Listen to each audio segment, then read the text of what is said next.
Thank you, thank you. You know, we've all heard it. Reading is fundamental. These kids just don't read anymore. Why don't you turn off that video game and pick up a book? Are students still reading these days? Well, we're going to meet one student today who might surprise you. And we're going to meet a Westerville librarian who's going to talk about the state of reading among high school students today. That's all coming up next on School's Out!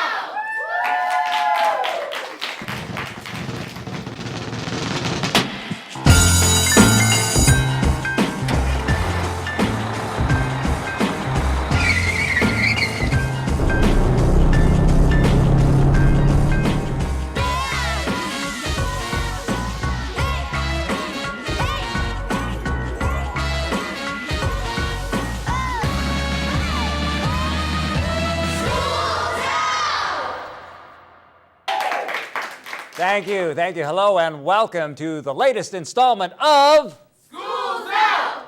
Well, soon we are going to meet David Hatchett, an avid reader and perhaps not the stereotypical avid reader. But first, we want to find out about all the students and are they still reading today? Should we be worried? Well, to help us answer that question, please welcome our first guest. She's been a librarian at Westerville Central since it opened 10 years ago, and she's seen an awful lot of students come and go. Say hello to Amy Hemrick. Hi, thanks. Welcome, Amy. Thank you so much for joining us. Thanks for having me. And I should also mention, this was kind of your idea. You're the one who first told me about David Hatchett, and so you've watched him grow and progress as a reader at Westerville Central? Oh, I have. He's pretty much unstoppable. A lot of kids at our school are avid readers, and he has a special talent, which I'm sure you'll talk about later, that was passed down from other students who are big readers at Central. Now, do you remember him as a sophomore when he first came to this school? Oh, yeah. I mean, he set himself apart right away. I mean, he is really pretty much obsessed with reading. So he was already obsessed by the time you saw him as a sophomore? Oh, yeah. I didn't turn him into this thing. No, it had I nothing hope to do I've with it at kept all. him supplied with books. Okay. And so what about that? We always talk about, oh, these kids, they're not reading, they're playing video games. What do you see as a librarian with them? Are kids still checking out books, even just for fun, or is it all about... They are. They absolutely are. We see a lot of studies that are published that are really alarmist, that say kids aren't reading anymore, and a lot of those studies discount other modalities of reading. Kids are reading online, kids are reading ebooks, kids are listening to books, so they're interested in stories and storytelling. They might read a lot of nonfiction, and sometimes those kids don't even self-report those kinds of reading as reading, but we still do have a lot of traditional print readers at Central as well. Yeah, that's an interesting point because, we didn't have ebooks when I went to school, so you may not see people going in, and even adults going in and checking out a hard copy of a book anymore. Right. So you don't see books disappearing from the shelves. You see them often just being downloaded and stuff. And you true. would see that a lot more than others would. Yeah, that's true. And so you said they're not all necessarily reading fiction either. What kind of things are they reading? Well, narrative nonfiction, I think as a result of the Common Core especially, narrative nonfiction has gotten so much better in recent years, and we have a lot of kids checking out narrative nonfiction, just true stories about maybe survival situations or all kinds of things. So we have a lot of that. I think the students that are on today are gravitate toward fiction a little more. So not necessarily historical figures or famous people, but just nonfiction about anybody who's had a serious situation? Or? Yeah, and I think a lot of times it's nonfiction that's told in a narrative style. So it has all the elements of fictive storytelling, but it tells a true story. So it's still got some drama attached to it. Yeah, And exactly. things that would draw their interest. But you say they're also reading fiction. To what any particular authors or types of fiction they're reading? Well, you find? dystopian fiction is really big, and I Really? think the popularity of Hunger Games and stories like Divergent have really spawned that. And then you read one dystopian book and then you get turned on to others through services like Goodreads or, at your school library or your local public library.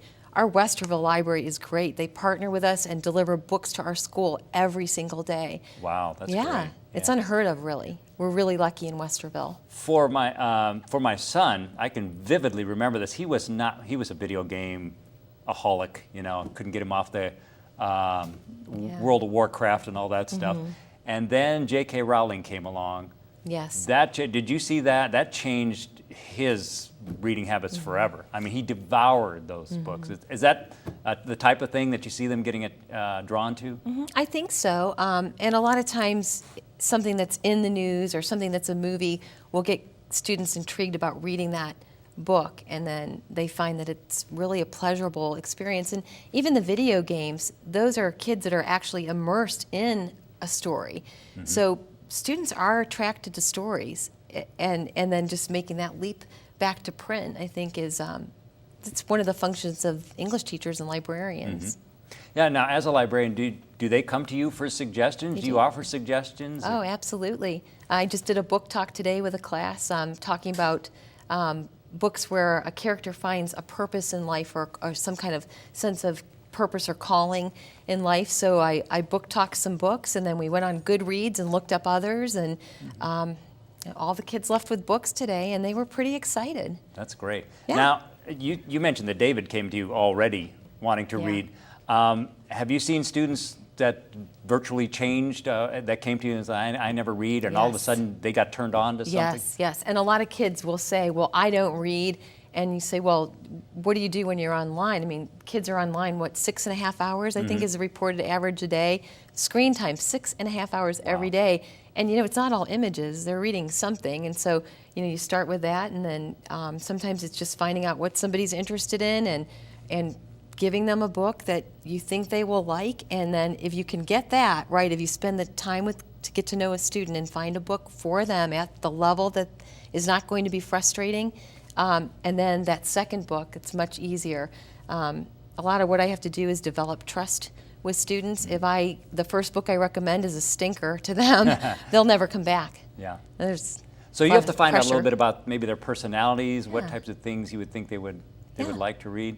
Yeah, exactly. That's kind of interesting. And when a student has like a book like a serial, like the Harry Potter books or the Hunger Games, is that helpful? Oh, yes. Yeah, because then they Oh, can. absolutely. Yeah. Then they can go on, and after they've devoured the first one, they want it more and more. That's and more. right. But Sometimes usually, they go ahead of the authors, don't they? When's the next one? Yes, and that, then you have to try to find something. But that really expands their reading circle. So while they're waiting for that, the Allegiant was the big release this fall, Veronica Roth's third in the Divergent series. And so we had a year gap where we had to wait for that. And you can say, well, you liked this book, here are 4 or 5 others that are like that. And then they expand and they want to read those series. So series fiction is great. We love having that. And Divergent is a movie or television show or something now, isn't it? It is. It was came out as a movie. So in often fact, they go backwards from seeing the movie and then go reading the book. Yeah, sometimes. And I think our school does a lot to promote too. Our principal helped organize a movie night when the Catching Fire came out, the third in the Hunger Games series, as a movie. He helped organize a night where our whole school got to go to that movie for a reduced price in the evening, and we had about, I think 400 students showed up to see that movie. That's a literary event. Great. That's great. Yeah. Well, thank you very much, Amy, and we're going to pause for just a moment, but when we come back, we're going to meet one of those students, a remarkable senior at Westerville Central High. We'll find out about his obsession with reading, and we'll even learn about book spinning, whatever that is. Stay tuned for more on School's Out! See you. Where are you headed? Just gonna hang out. With Gary and Todd? Yeah? I've been meaning to ask you, is there any drinking going on in this crowd? No? If any of your buddies ever pressure you to take a drink, just tell them you promised your dad you wouldn't. I'd do anything to keep you safe. Okay, I will. I hope this is working. I promise. Love you too, Dad. They really do hear you. For tips on what to say, visit underagedrinking.samhsa.gov.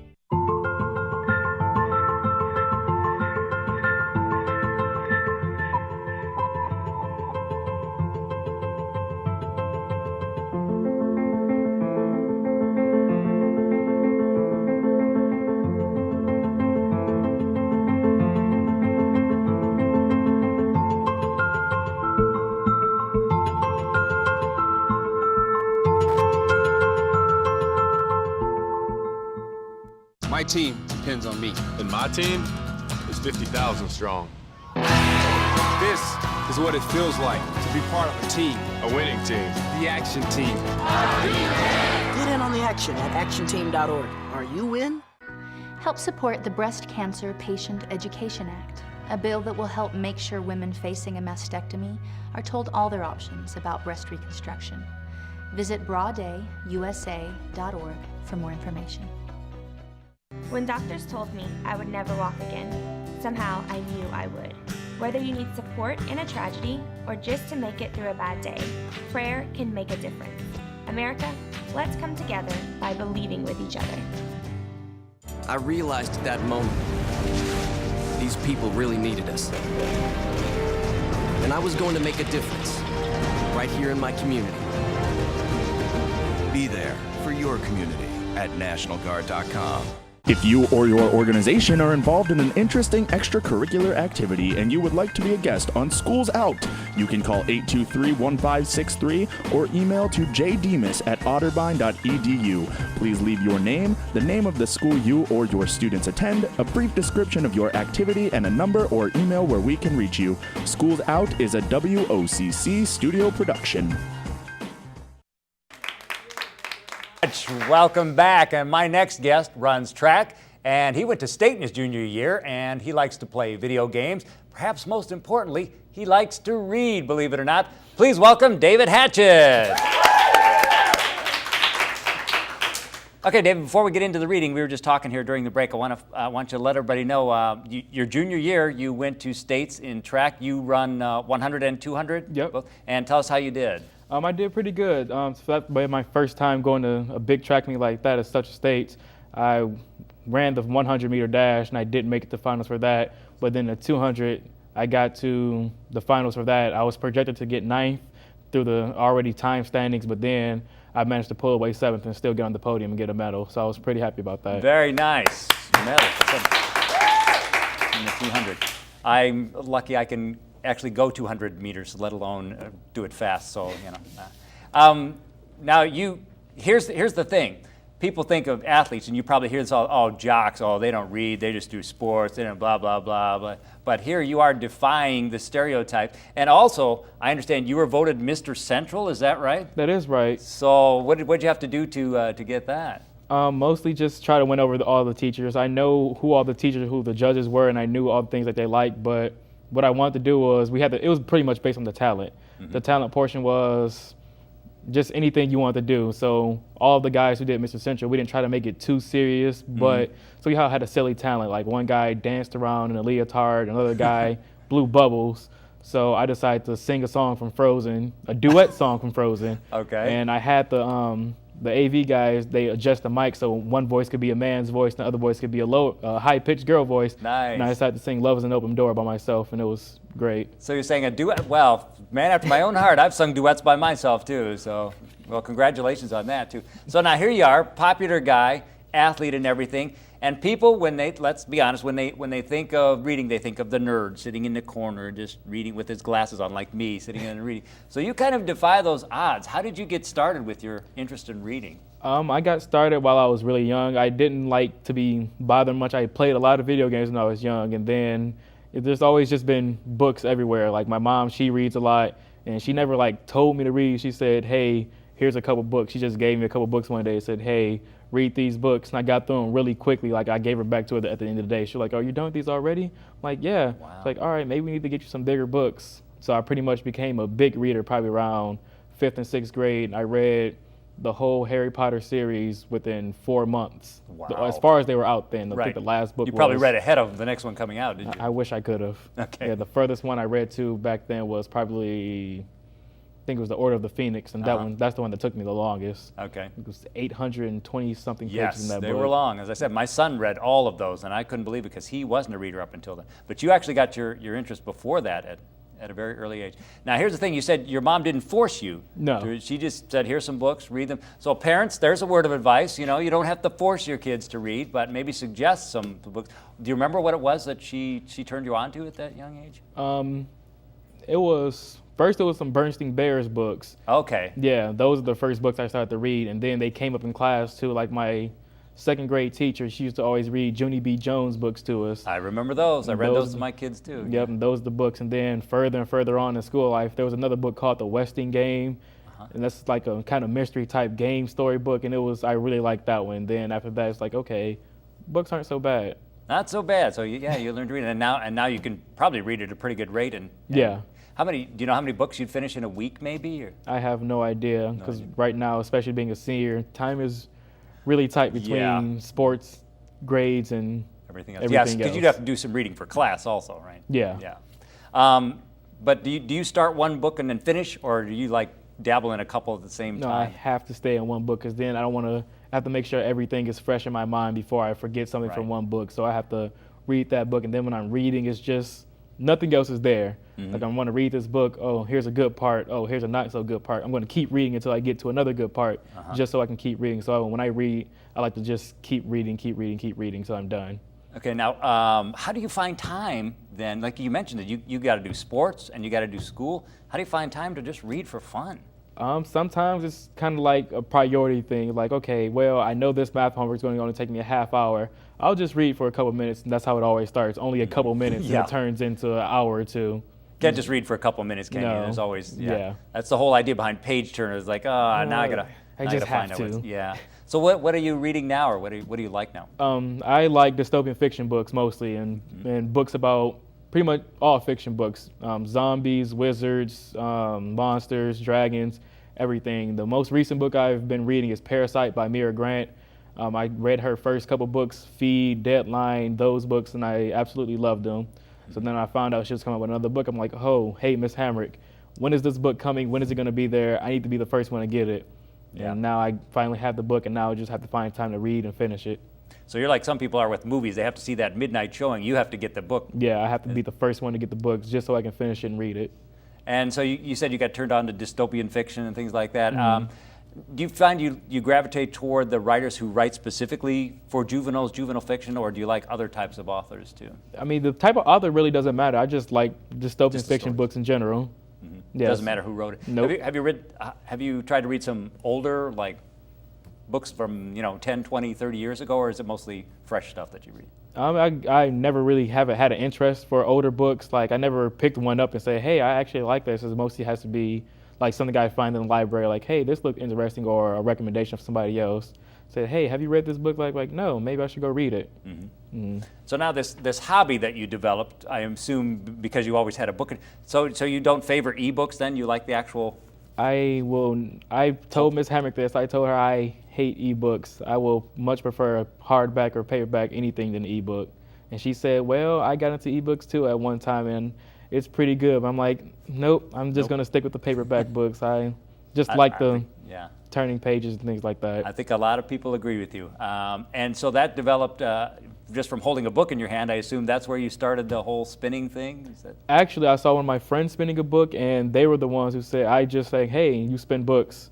I want to learn how to do it. He was okay, I'll teach you. And from there, it wasn't quick to learn. Yeah. Like, at least for me, because I can't even spin a basketball, let alone spin a book. That's what I was thinking. I can't spin a basketball, so certainly I can't spin a book. But you can do a book and not a basketball. No, I can do a book, not a basketball. And you brought one here with you today. I did. Pick out a favorite that you'd like to spin. Yeah, I spin. Because I got to see this. Yeah, I spin mostly hardback books. I also have a folder too that I can spin. All right. Give us a little demonstration here. Wow. That's impressive. And show me that. You got the pen or pencil trick that you do? Yeah, I do. This is so you actually spin a notebook on a... Yeah, this is actually how he started teaching me. He said first you just have to get a notebook or composition book, put a hole in it, and then just get the feel for what it feels like to spin a book. And then to start it off, he said start off up close at the top of the pen, and then when you feel like you're getting better at it, start off at the bottom, and then it gets harder the further you go down the pen. And it's really hard. Amazing. You want to try? All right.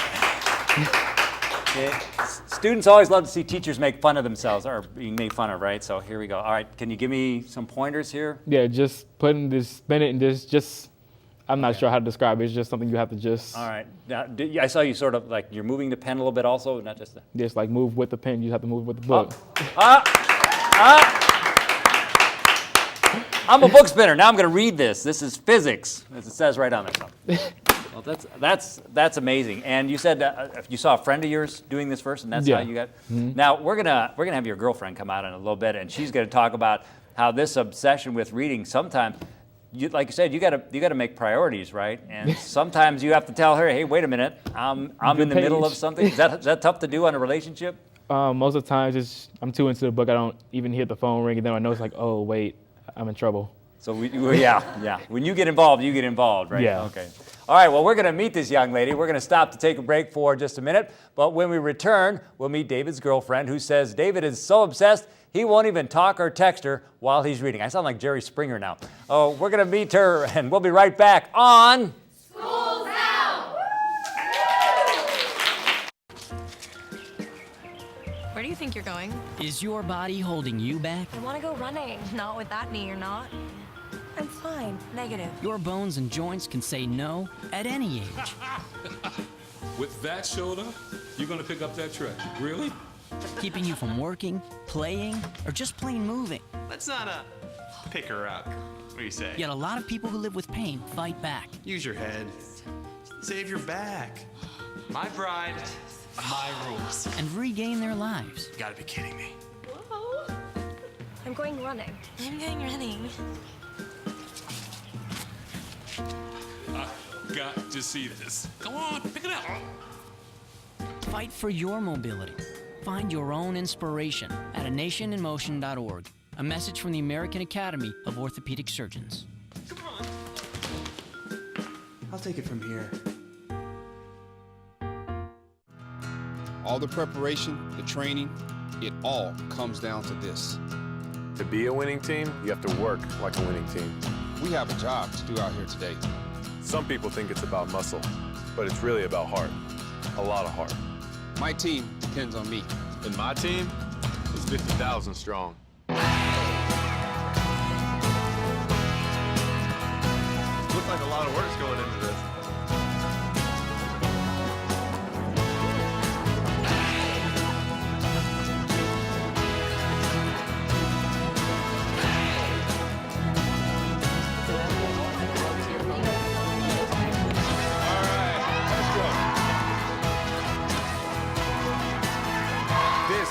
What it feels like to be part of a team.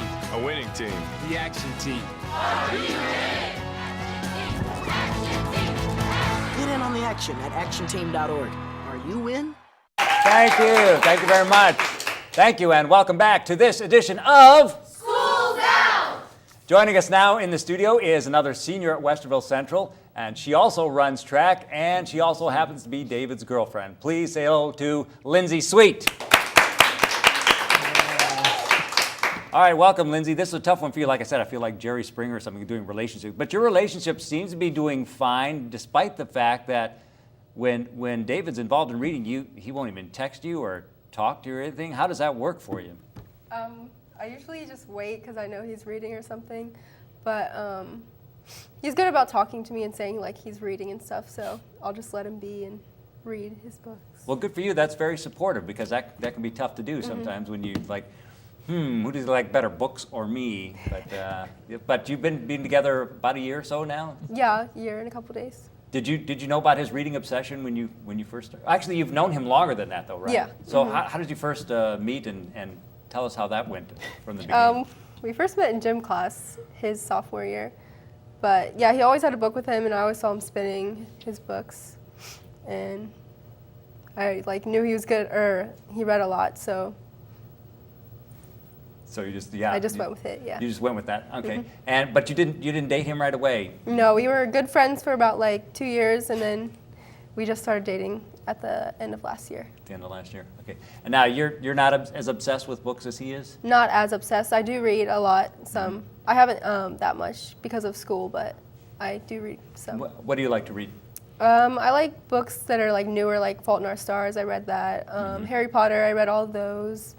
I did read Twilight. I know, basic, but that's okay. They are good people books. read Twilight. Yeah, and, books like My Sister's Keeper, like the good drama ones. Yeah, it sounds like you and Abby like the same type of books. Yeah, My Sister's Keeper's a tearjerker too. Yeah. I cried the whole movie. Yeah, I'm pretty sure. Yeah. So you do like some of the same books, it sounds like. That you Yeah. like dystopian fiction also? So, have you read The Hunger Games and things Yeah, I like that? read all the Hunger Games. I didn't read the Divergent book, but I went to see the movie with him. And so you do get to see some movies together. You're not reading all the time. Do you read together? It sounds kind of strange, but are you? No. You're pretty much alone when you want to read, and because it's an alone activity. Otherwise, you might be too tempted to say, "Oh, you got to see this part," or "You got to read this part." Okay, so you like the same type of books, but there are times when you just have to say, again, it's priorities, right? To make this relationship work, we have to set time apart from each other and say, okay, this is going to be. Do you have scheduled like this is going to be my reading time, so don't bother me, or is it just like No, it's whenever like it comes? whenever we get home from school and practice, he'll usually just like not text me for a while when he's reading, but I'll know he's reading or something. So. And you run track too, so you have Yeah, that in we common. both run track. What do you run? I run the 400, the 4x1, 4x2, 100, and 200, and I also long jump. Okay, so you're a sprinter also, Yeah. and you long jump. How well do you do? I did do well, but this year I'm not doing as well as I normally do. Okay. And what do you like better, long jumping or sprinting?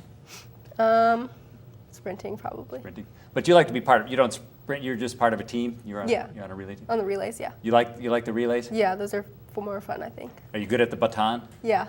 You're pretty good. What leg do you usually run in there? I usually run like the third or second. Third or second leg. Okay. And how does your team do? Have they done pretty well? Yeah, our teams do pretty well. OCCs, I think we got third. Third overall. in the OCC. Okay, good. We also have a little surprise for you today in the audience, and I don't know if Jake can maybe get a shot of him over there, but we have another young gentleman out there who goes by the name of Obed, and we'll try to get a shot of him if we can. And Obed is also a book spinner, and I think we're still working on getting a shot of him. Can you hang on to that for a little bit, Obed? Because it looks like he can spin forever. So there we go. There he is. There's Obed. All right. Now you notice the difference here. He's going counterclockwise on this, and David spins clockwise. And Obed likes the paperback, and David, you prefer hardbound, right? Okay, now I got to ask the $64,000 question, Lindsay. Are you a book spinner? No, I'm not. He never taught me. He never taught you? Have you tried it at all on your own? No. No interest? No. Well, it's the sort of thing you either want to do or you don't. Although I'm kind of interested now that I can spin the little spiral notebook. I might try that afterwards. And we were talking about this earlier. There's on YouTube. There's a guy who claims the record, and was it 30 minutes? 30 minutes and 1.08 seconds. 1.08 seconds. Okay. And you said you're not interested in going after that record? Wait, no, David. Oh no, not at all. Not at all. Okay. No. You probably wouldn't be interested in watching him go after that record either. Okay. So you are both graduating, right? You're a senior also? I'm actually a junior. Oh, you're actually a junior. Okay. David, do you know where you want to go to school yet? Yeah, I just actually made my final decision earlier this week, and I want to go to Ohio State. That's going to be my final choice. I've already talked to the coaches and everything. They say they like how I run and everything, but great. So that's going to be my final decision. So I got to see if I get accepted and everything, and then I'll be a Buckeye. All right. What are you going to major in, you know? Psychology. Psychology. Good Yep. for you. Lindsay, any thoughts about the future yet? You've been looking at colleges? I'm looking at like around Ohio. I don't think I want to go anywhere, but I don't know what I want to do yet. Yeah. No idea what you want to do? No. And that's okay, you know. At 16, 17 years old, I didn't know what I wanted to do either. I mean, I kind of had an idea, but you might change 10 times before you end up graduating from whatever college you go to. Well, you are both wonderful. You're remarkable students, and I'm so glad that Ms. Hamrick brought you guys to me, because it's good to know that we can relax. There are people out there reading, and good students who are really, we're so proud of you. So thank you both for joining us today. Thank you. And we thank you for joining us as well, and we hope you have enjoyed this program. On behalf of the crew of WOCC, we thank you for watching, and we'll see you next time on School's Out! All right, now we can just sit here and chat, like